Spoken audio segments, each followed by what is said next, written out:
खाली पिंजरा पड़ा रह जाएगा, पिंजरा पड़ा रह जाएगा, खाली पिंजरा पड़ा।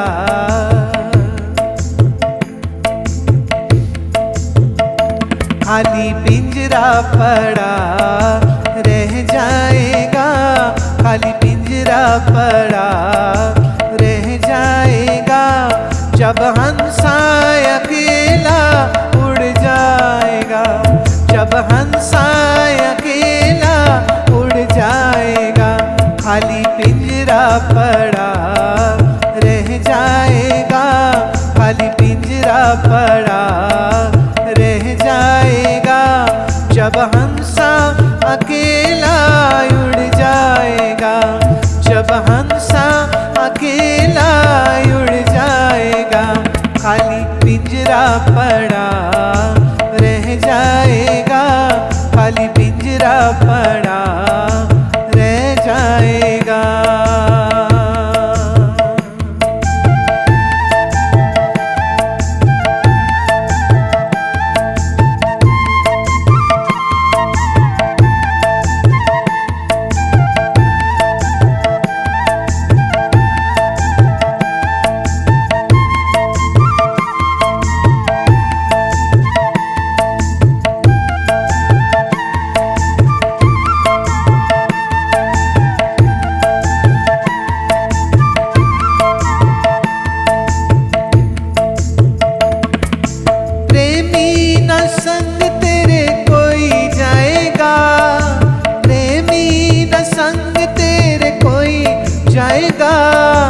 एक दिन तुझे यहाँ से जाएगा, एक दिन तू यहाँ से जाएगा, एक दिन तुझे जग से जाना पड़ेगा, एक दिन तुझे जग से जाना पड़ेगा, खाली पिंजरा पड़ा रह जाएगा, खाली पिंजरा पड़ा रह जाएगा, जब हंसा अकेला उड़ जाएगा, जब हंसा अकेला उड़ जाएगा, खाली पिंजरा पड़ा रह जाएगा, खाली पिंजरा पड़ा रह जाएगा।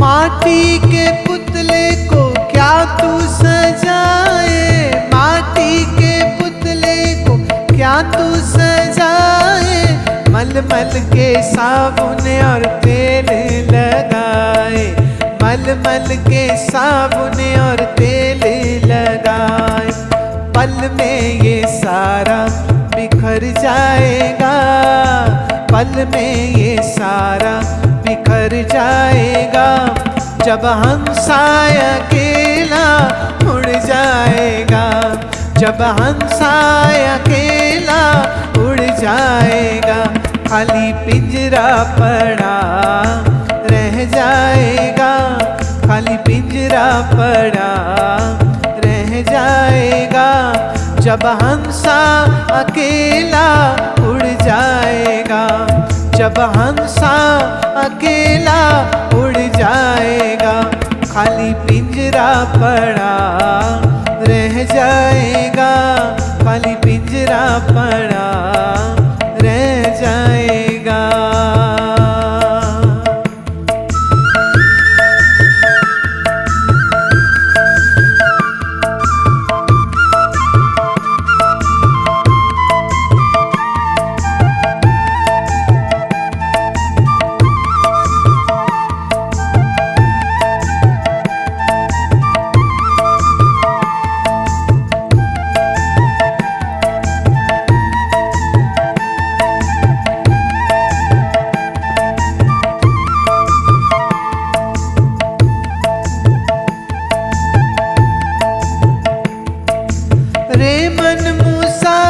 कहो हरि की शरणा, रे मन मुसाफिर कहो हरि की शरणा।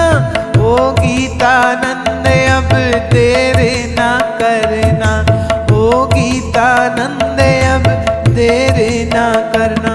फिर ऐसा समय ना आएगा, फिर ऐसा समय ना आएगा, जब हंसा अकेला उड़ जाएगा, जब हंसा अकेला उड़ जाएगा। खाली पिंजरा पड़ा रह जाएगा, खाली पिंजरा पड़ा रह जाएगा, जब हंसा अकेला उड़ जाएगा, जब हंसा अकेला उड़ जाएगा। पिंजरा पड़ा रह जाएगा, खाली पिंजरा, ओ खाली पिंजरा, खाली पिंजरा पड़ा रह जाएगा, खाली पिंजरा पड़ा रह जाएगा, जब हंसा अकेला उड़ जाएगा, जब हंसा अकेला उड़ जाएगा। खाली पिंजरा पड़ा रह जाएगा, खाली पिंजरा पड़ा रह जाएगा।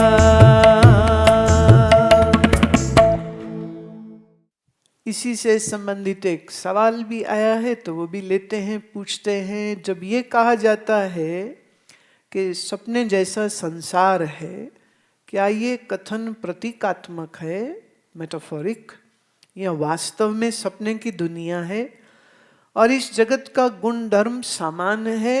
यानी कि जैसे सपना खत्म होते उस सपने की दुनिया खत्म हो जाती है, उसी प्रकार से आदमी की मृत्यु के साथ उसके लिए इस जगत का अस्तित्व खत्म हो जाता है।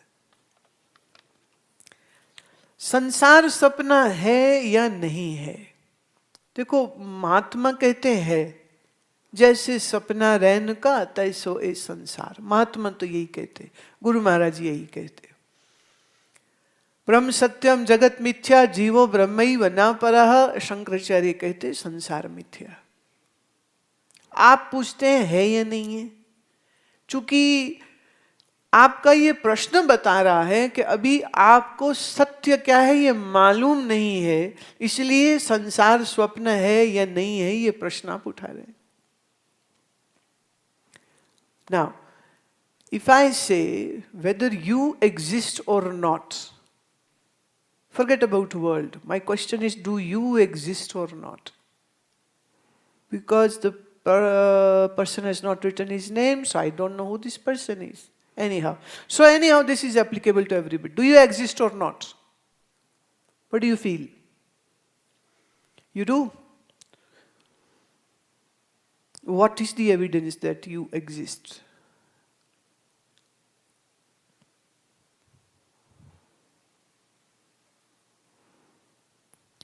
What is age, Mohit? 30. So before 30 years, this body was not there, sure? No, right? So where were you when this body was not born? Okay, where was this body before it was born? You don't know you, now I'm saying where was this body when this body was not yet formed? Do you know from where this body came from?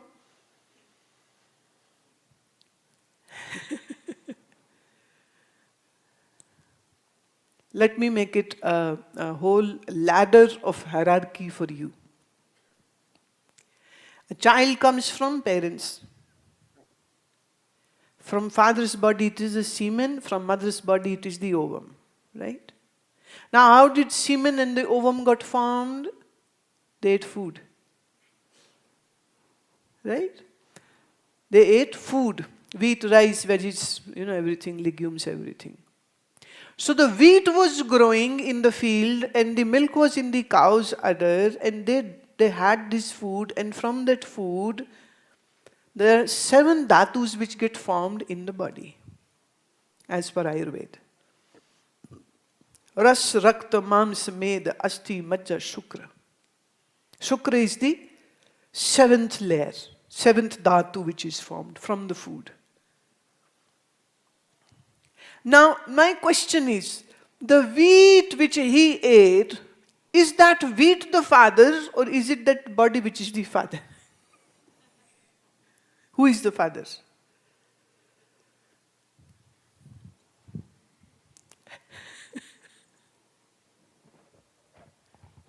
Acha, another thing which comes out. The more you are eating these fertilized foods and these artificially created GMO foods, world over, the semen count in men is going down.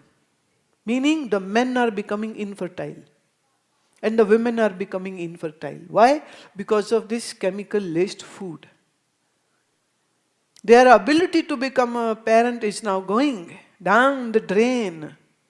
And that is why everywhere IVF clinics are coming up. And this IVF technology was made actually for animals. So animals' technology is being used to multiply human. Is this development? अन्न खाया, अन्न से शरीर में सप्त धातु जो है वो शुक्र बनी, और शुक्र और अंडे के मिलने से बच्चा हुआ. अब ये बच्चा हो गया 30 साल का. 30 साल के बाद कितने और साल जिएगा मोहित? Shame on you, you should know everything.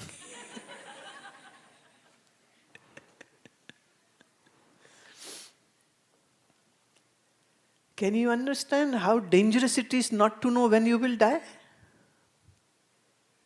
ये सारे पंजाब के और यूपी के जितने भी लोग ज्यादा करके मैंने देखे, सब पंडितों के चक्कर में पड़े रहते, हाथ दिखाते, पत्रियां दिखाते, हम कनाडा कब जाएंगे, हमारा पीआर कब होगा, और दुकान कब खुलेगी, ये कब होगा, वो.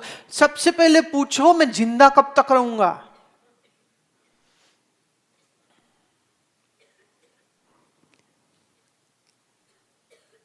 क्या ये जरूरी नहीं जानना पहले कि ये शरीर, जिस शरीर से जी रहे हैं, ये शरीर कब तक जिएगा, और ये शरीर मर गया तो फिर तुम्हारा पीआर हो जाए, तुम्हारी सिटीजनशिप भी हो जाए, तुम्हारी जॉब भी लग जाए, और बंदा ही उड़ गया, खाली पिंजरा पड़ा रह जाएगा, और हंसा गया उड़. क्या फायदा बताओ? शरीर को अगर हम देखें तो अन्न से उत्पन्न हुआ है, अन्न से चलता है. तुम अन्न खाना बंद कर दो, 3 महीने में शरीर मर जाएगा. और वैसे 3 महीने में ना मरेगा तो 3 साल में खा पी के भी मरेगा, नहीं तो 30 साल में मर जाएगा. कभी तो मरेगा कि नहीं मरेगा? इस शरीर से चिरजीवी कोई नहीं हो सकता. अच्छा, मरेगा तो क्या होगा? क्रिमेशन होगी. क्रिमेशन होगी तो यहाँ होगी. अब तो यहीं होती है. आजकल कोई कहते थे जी अब ना हम हरिद्वार नहीं लेके जाते अस्थियां, बड़ी महंगी टिकट हो गई, यहीं जाके नदी में डाल देते हैं कहीं. मैं लो कर लो बात. जो थोड़ी बहुत उम्मीद थी ना तुम्हारी मुक्ति होने की, अब तो वो भी नहीं होने वाली. यहीं भूत भूतनियां बन के घूमोगे कनाडा. ऐसा बोलते हैं ना कि हरिद्वार में जाके अस्थि डालेंगे तो मुक्ति हो जाएगी. ऐसी मान्यता है, ऐसी मान्यता है, ऐसी भावना है. मुक्ति तो प्यारे सिर्फ ज्ञान से होती है और किसी तरीके से नहीं होती. चोर उचक्के लफंगे की हड्डियों को तुम गंगा जी में डाल दोगे तो उससे उसकी मुक्ति हो जाएगी क्या? तो फिर कर्म का सिद्धांत तो बिल्कुल बंटाधार हो गया. तो फिर कर्म की क्या बात रह गई? फिर कुछ भी करो, गंगा जी में अस्थियां डालो, हो गई मुक्ति. ऐसे न मुक्ति मिलती भाई साहब. बोले आजकल तो यहीं डाल देते. मैं तो बहुत अच्छा करते हो भाई, क्या जरूरत पड़ी, मत जाओ वहां पर. भाव क्या है? अन्न कहां होगा? मिट्टी में. उसी अन्न से शरीर बना, और उसी मिट्टी में शरीर मिल गया। तो हम ये कह सकते हैं जब तक शरीर नहीं था, माने एक समय ऐसा होता है जब शरीर नहीं है, और फिर एक समय ऐसा हो जाएगा जब शरीर नहीं रहेगा। बात समझ रहे हो? So there's 3 times which are there. Now the body is present and it is existing. We can see that. But there was a time when there was no body, and then there will be a time when the body is no more. So in the beginning there is no body, and in the end there is no body, and just in between the body is visible. Your body in itself is a dream. जो कभी हो और कभी ना हो, वो सपना। रात में दिखता है, दिन में सपना नहीं दिखता है। तो आपका शरीर तो खुद एक सपना है या नहीं? पर चक्कर ये है कि जब सपना चलता है तो सपना भी सच लगता है। जब सपना टूट जाता है तो तुम कहते हो ओ ये तो सपना था। पर जब सपना चल रहा हो तब किसी को ये नहीं लगता है कि मैं सपना देख रहा हूं।